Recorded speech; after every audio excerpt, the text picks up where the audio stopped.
జగన్ విలువ ప్రజలకు తెలిసిందని చెప్పి అన్నారు సార్. విలువ తెలిసిందా? తెలిసింది, తెలిసే ఉంటుంది. 11 పైసలు. ఈయన విలువ ఎంతో అది కూడా తెలిసే ఉంటుందేమోగా. చిల్లు.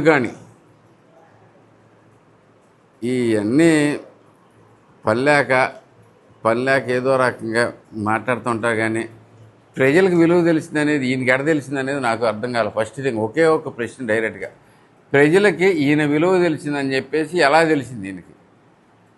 ఏది సాక్షి చదివితేనా, ఎవరితో మాట్లాడా, ఎవరినైనా కలిశాడా, ఇక్కడ ఎవరినైనా నలుగురిని కలిసి ఉన్నాడా, ఊళ్ళో ఎవరినైనా కలిశాడా, ప్రజల దగ్గరికి ఎవరికి అవైలబుల్గా ఉన్నాడు ఒకసారి చెప్పండి. ఎమ్మెల్యేగా ఉన్నప్పుడే లేడు, ఇప్పుడు ఏం చేస్తాడు? ఇప్పుడు ఉండే అవకాశం ఏమాత్రం ఉందంటారా? ఎందుకు ఇలాంటి సోది కబుర్లు? పని లేక ఇప్పుడు ఏమవుతుంది, అది తీసేస్తున్నారు. మొన్నే చెప్పే కదా, ఎక్కడ తీసేస్తారో అని ఏదో ఒకటి మాట్లాడి నేను కూడా ఉన్నాను గుర్తు చేస్తానికి తప్పితే విలువ ఎలా తెలుస్తుంది? విలువ తెలిసిందంటే ప్రజలకు నిజంగానే విలువ ఏంటనేది తెలిసింది. జగన్మోహన్ రెడ్డి విలువ ఏంటనేది. చంద్రబాబు నాయుడు గారు వచ్చిన తర్వాత అంటే ఈ సంక్షేమం చేస్తానే 1వ తారీఖు కల్లా శాలరీలు ఎట్ట వచ్చో తెలిసింది.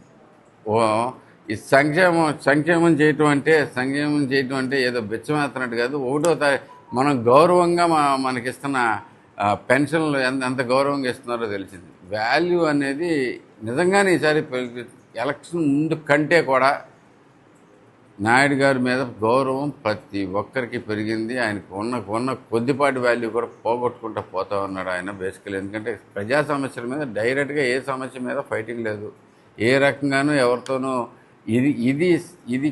ఇది కావాలి అనే సమస్య ప్రజల్లో ఉన్నారనేది ఎవరికి తెలియదు.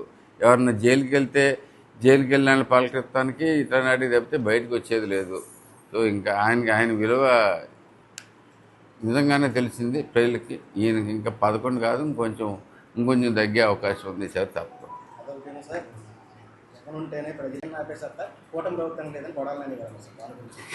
అదే కదా చెబుతుంది. అసలు ప్రజలతో ప్రజలతో మాట్లాడారో చెప్పమనండి. మిగతా అంతా పక్కన పెడదాం. అసలు ఏ ప్రజలతో మాట్లాడాడు? ఇంకేమొద్దు, నేను ఒకటే క్వశ్చన్ అడుగుతున్నా. అంటే వీళ్ళు ఏంటంటే ఊహాజనితంగా ఇలా కూర్చుని ప్రశాంతంగా కారులో ఏసీ కారులో పడుకుని నిద్రపోతా మధ్యలో వచ్చిన ఐడియాలన్నీ వీళ్ళు చెబుతూ ఉంటారు అన్నమాట. అంతా బాగుందని చెప్పి కళ్ళకి అంటూ ఉంటారు చూసారా, ఆ కళల్లో వచ్చేసి అన్నీ చెప్పుకుంటూ వచ్చి తీసుకుని వస్తున్నారు. కానీ ఏ ప్రజలతో మాట్లాడాడు ఆయన?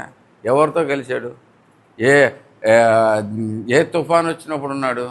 ప్రజలు ఏ కష్టంలో వచ్చినప్పుడు ఉన్నాడు? ఏ రకంగా తెలిసొద్దు దానికి? ప్రజలు ఏమనుకుంటున్నారనేది పక్కన పెడితే ప్రజలు ఏమనుకుంటున్నారనేది ఈయనకి ఎక్కడ తెలుస్తుంది అనేది నా క్వశ్చన్. ఎప్పుడన్నా కలిస్తే కదా. ఆయన ఎప్పుడో మర్చిపోయారు ప్రజలు. మళ్ళీ సీటు కోసం ఏదో చెప్తూ ఉంటారు. అది అవకాశమే లేదు. ఓకే, క్లియర్గా చెప్తున్నా. ఇప్పుడు రోజుకొచ్చి కొంతమందిని కలుతారా, 10 మందిని కలుతారా, ఐదుగురిని కలుతారా, చెబుతారా అని తింటారు. ఇంతకుముందు ఆయన 20 ఏళ్ళు ఎమ్మెల్యేగా ఉన్నాడు కాబట్టి ఓకే, ప్రజలు ఏమనుకున్నాడు ఆయనకు అంతా తెలిసేమో అనే ఉద్దేశంతో ఉన్నారు. నిజానికి ఏమీ తెలియకుండా ఇట్లాంటి మాటలే అప్పుడు చెప్పింది. బేసిక్గా ఎవరితో కలిసే పని లేదు దీంట్లోంచి. అవన్నీ తప్పని మొన్న 24 ప్రూవ్ అయిపోయింది. ఆయనకి అంత సత్తా లేదు, ఈయనకేం విషయం లేదు అనే మ్యాటర్. మళ్ళీ ఇప్పుడు కూడా మనం ఆయన గురించి మాట్లాడుకుంటాం అనేది దండగా. ఇంకోసారి అలా వచ్చినప్పుడల్లా చెబుతూనే ఉంటాడు. ఆయన అడగగానే నన్ను అడుగుతారు క్వశ్చన్లో దండక్కి. ఎందుకు మాట్లాడతాడో ఆయనకి తెలియదు. ఇది ఏమన్నా ప్రజల సమస్య ఇది. ఈ విషయం మీద ప్రజలు ఎలా అనుకుంటున్నారు? ఓకే, ఆయన ఎవరితో మాట్లాడాడు, ఎంతమంది చెప్పారు చెప్పమనండి, నేను మాట్లాడతాను. తండ్రి చనిపోతే కూతుర్లకి కొడుకులకి ఆస్తి పంచుతారు, కానీ తన సొంత ఆస్తిని కూడా జగన్మోహన్ రెడ్డి చెల్లికి పంచారు. అలాంటి వాటిపైన కూటమి నాయకులు విమర్శలు చేస్తున్నారని చెప్పి కూటమి నాయకులు కాదండి చేస్తుంది, విమర్శలు చేస్తుంది సొంత చెల్లి. బేసిక్గా మేము వింటున్నాం అంతే. ఆయన చెప్పింది వింటున్నాం, ఆవిడ చెప్పింది వింటున్నాం. మాకు ఏది కరెక్ట్ అని మీకు అనిపిస్తుంది? మీరు ఆలోచించుకోండి. ఒకటే ప్రశ్న. ఇప్పుడు జగన్మోహన్ రెడ్డి గారు చెప్పింది వింటున్నాము, ఇద్దరు చెల్లెళ్ళు చెప్పింది వింటున్నాము. ఏది కరెక్ట్ అనిపిస్తుంది ఎవరికైనా కానీ? అది వాళ్ళే వదుకోండి. మాకు మధ్యలో గోలా దీంట్లో. ఓకే అని డబ్బులు ఇవ్వలేదని తల్లి వాళ్ళ మదర్ చెబుతున్నారు, వాళ్ళ సిస్టర్స్ చెబుతున్నారు. అలాగే ఈయన వివేకానంద రెడ్డి గారి మర్డర్ కేసు గురించి అలాగే ఉంది. ఓకే, ఆయన మనం చెప్పేది కాదు, వాళ్ళ సిస్టర్సే చెప్తున్నారు అందరూ డైరెక్ట్గానే. ఆవిడే చెబుతుంది అంటే మేనల్లుడికి మేనగోడలకి అన్యాయం చేశాడు అని చెప్పేసి వాళ్ళ మదరే. మాకేం పని అండి బేసిక్గా మధ్యలో మాట్లాడటానికి. వాళ్ళకి ఆస్తులు పాస్తులు వచ్చినాయా రాలేదా ఎవరి పర్సనల్ విషయం వాళ్ళది, దాంట్లో చూసుకుని మేము విమర్శలు చేయట్లా. ఇక్కడ వీళ్ళు గవ్వుకుని కుళ్ళిపోయి మేమేమైనా చేసేస్తామో విమర్శలు అని చెప్పి జనాలు ఈ కొత్త ఈ లాజిక్లు తీసుకొస్తున్నారు. కానీ దీంట్లోకి అది చెప్పింది చక్కగా స్పష్టంగా చెప్తున్నారు చెల్లెళ్ళు ఇద్దరు, అలాగే మదరు, అందరూ. వాళ్ళు నమ్ముతారా నమ్మరా ప్రజలు ఇష్టం, మనకెందుకు బేసిక్. తిరుపతి లడ్డు విషయంలో కూటమి ప్రభుత్వానికి దేవుడు మొట్టకాయ కొట్టారని చెప్పి ఆయన అన్నారు. ఏ రకంగా మొట్టకాయ కొట్టారు? ఏ రకంగా మొట్టకాయ కొట్టారు? దీంట్లోకి Tirupati laddu very clearly proven case. దాంట్లో ఓకే అంటే ఇప్పుడు విషయం ఏంటంటే దీంట్లోకి ఈ మాట్లాడే వాళ్ళందరూ చెబుతున్నారు కదా, ఈయనే కదా. మీకు గుర్తుందా లేదా, రాముడు తలకాయ తీసేస్తే వద్దు కొత్త విగ్రహం పెడతాం, ఓకే ఆంజనేయులు చెయ్యిరిగిపోతే ఏమొద్దన్నాడు. ఆయన మాట్లాడే దాంట్లో ఏంటని క్రెడిబిలిటీ. మళ్ళీ తిరుపతి దీంట్లోకి చెప్తారు. ఇప్పుడు దాంట్లో వేసుకుని దీంట్లో చేసుకొస్తాం, దీంట్లో ఇంపార్టెంట్ లేదు బేసిక్గా. మనం కూడా ఏంటంటే ఇప్పుడు విషయం ఏమొద్దంటే ఇప్పుడు ఆయన చెప్పాడు, మీరు అడిగారు, నేను చెప్పాల్సి వస్తుంది. లేకపోతే ఎవరు పడుచుకునే వాళ్ళు గారు, ప్రజలందరికీ కూడా తెలుసు. ఇవన్నీ మర్చిపోతారా?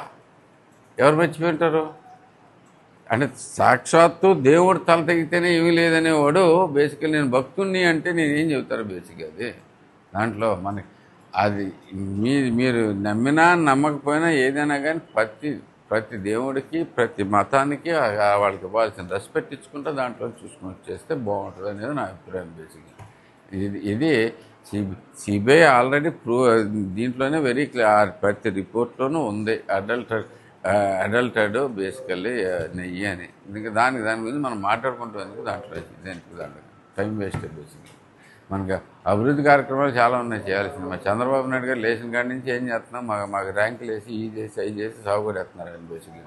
ఎట్లా ఇది రావాల్సిందే, ఎందుకు తక్కువ వచ్చింది? ఎప్పటికప్పుడు హై స్కూల్ స్టూడెంట్ లెక్క ఎక్కడ మార్కులు తగ్గకుండా మేము మా ప్రయత్నాల్లో మేము ఉన్నాం బేసిక్గా. సో అట్లీస్ట్ మమ్మల్ని బాగానిచ్చేస్తే వాళ్ళు చేసుకుంటూ ఉంటారు. వాళ్ళకి ఏం అవసరం లేదు. ఎందుకంటే క్లియర్గా చెబుతున్నాం కదా, ఎవరికైనా ఎప్పుడైనా కానీ ఈ అభివృద్ధో ఈ రోడ్డో ఇట్లాంటివో ఏంటో అనేది ప్రతి దాని గురించి ఎంత వ్యంగ్యంగా అతను మాట్లాడాడు అనేది కూడా తెలుసు బేసిక్గా. పెద్ద ఇప్పుడన్నీ పవర్ తగ్గిపోయి ప్రశాంతంగా కూర్చొని ఉన్నాడు. కానీ దీంట్లోంచి ఇంతకుముందు ఇదే మాటలు ఏ టైపులో మాట్లాడేవాడు గుర్తుపెట్టుకోడు. ఇవే మాటలు ఎట్లా మాట్లాడేవాడు ఇంతకుముందు రండి చూసుకుందాం. కాడి నుంచి అక్కడి నుంచి అక్కడి దాకా ఆడు వీడు వాడు అనుకో. అది అలాంటి వ్యక్తుల గురించి మనం మర్చిపోదాం. మన ఇది ఎందుకంటే వాళ్ళే ఎవరు కేసు ఈసారి వాళ్ళే ఇచ్చే పరిస్థితిలో లేరు సీటు. అందుకోసమే ఆయన ప్రయత్నం ఉన్నాడు. Thank you.